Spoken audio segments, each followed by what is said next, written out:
Hello, boys and girls. Tonight's story is What is Given from the Heart. This book is by Patricia C. McKissack and it's illustrated by April Harrison.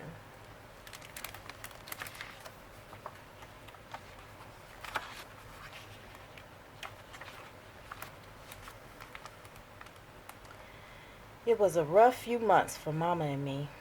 We were already poor, but we got poorer last April when Daddy went to sleep on the front porch and never woke up. Mama cried and cried because Daddy didn't have a suit to be buried in.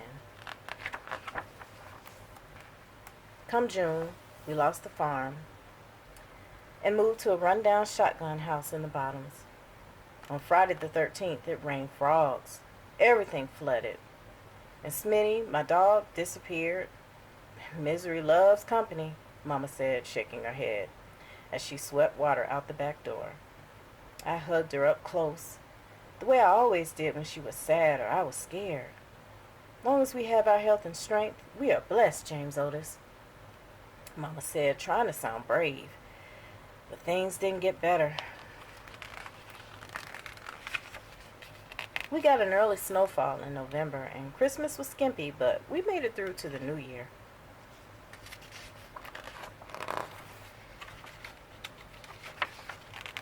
For I realized February was upon us, with Valentine's Day just 2 weeks away.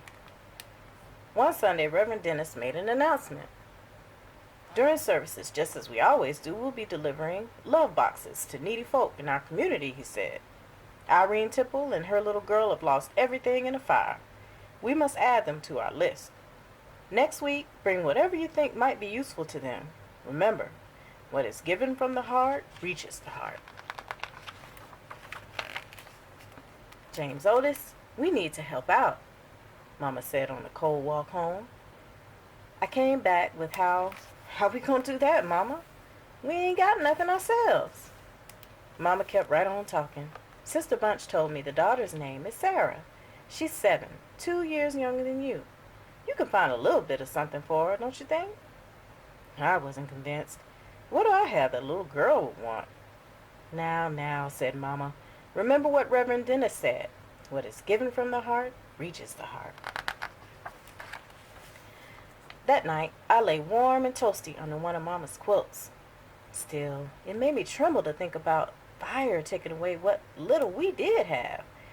What can I give Sarah to make up for all she's lost? I wondered. I considered the blue ribbon I won in the school spelling bee.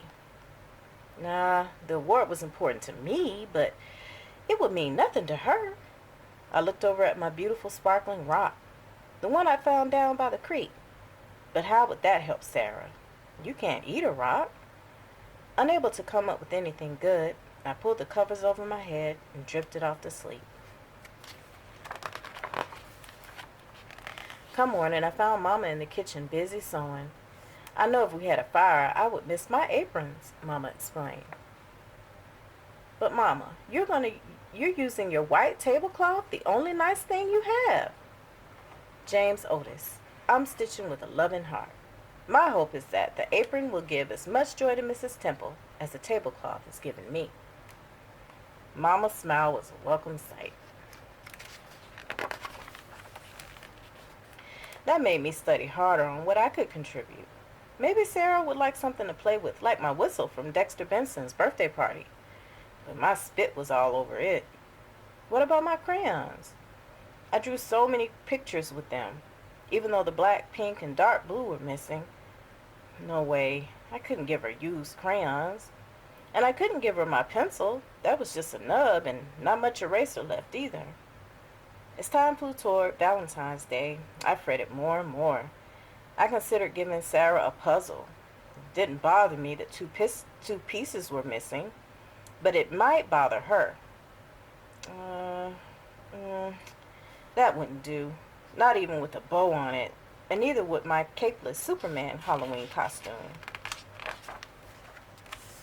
Then I remembered my book, Things That Roll. Mama paid 10 cents for it at the resale shop. I read it every night until I'd memorized each word, and then I drew pictures of all the stuff that rolled. Sarah might enjoy my book, I thought. but maybe she didn't like trucks and marbles and such. Still, it got me thinking. I gathered my crayons, my pencil, and some paper and got busy. On the Sunday before Valentine's Day, we were off to church. Along the way, Mama told me, as usual, the trustees will deliver the love boxes to the homes of the needy. But Reverend Dennis has invited the Temples to receive theirs at Olive Chapel so that they can meet the congregation. The church was full. Mama beamed as she carefully placed the apron in the box. When we presented the Temples with their love box filled with all kinds of clothing, food, toys, and tools, Mrs. Temple was overcome with emotion. The congregation shouted, "Amen." Even so, Sarah seemed sad and afraid. She clung to her mama's arm and hid her face. I walked over to where she was standing. "Hi, Sarah," I said, sounding cheery-like. "My name is James Otis, and I'm pleased to meet you." "Same to you," she answered, looking at her feet. "Here," I said, handing my gift. "I wrote it, drew the pictures, and put it together myself, just for you." She managed to smile as she stared at the book I'd made. Then, real slow-like, she read the cover. "From My Heart to Your Heart" by James Otis Petway. "It's about a little girl named Sarah, and don't tell me," she said. "I want to read about myself, by myself." "I can't believe it," she squealed. "A book about me." Then she covered her mouth to catch a giggle. Seeing little Sarah happy made me smile. And it made me happy, too. I laughed out loud. "I put some hard words in so you can look them up." "You sound like my teacher." Sarah pressed the book to her heart, closed her eyes, and whispered, "Thank you, James Otis. I will keep this book forever and ever." Walking home, Mama held my hand. "The Temples look very grateful," she said. "I think we reached their hearts," I said. Mama nodded. "I'm proud of you, James Otis." "How come?" I asked. "'Cause you're you." In winter, night comes early. The sky was darkening and it had started to snow. I stuck my tongue out to catch a snowflake as Mama spun joyfully round and round. Suddenly, Mama stopped. "Look, there's something on our porch," she said. I rushed ahead, and there it was. A love box had been delivered to us.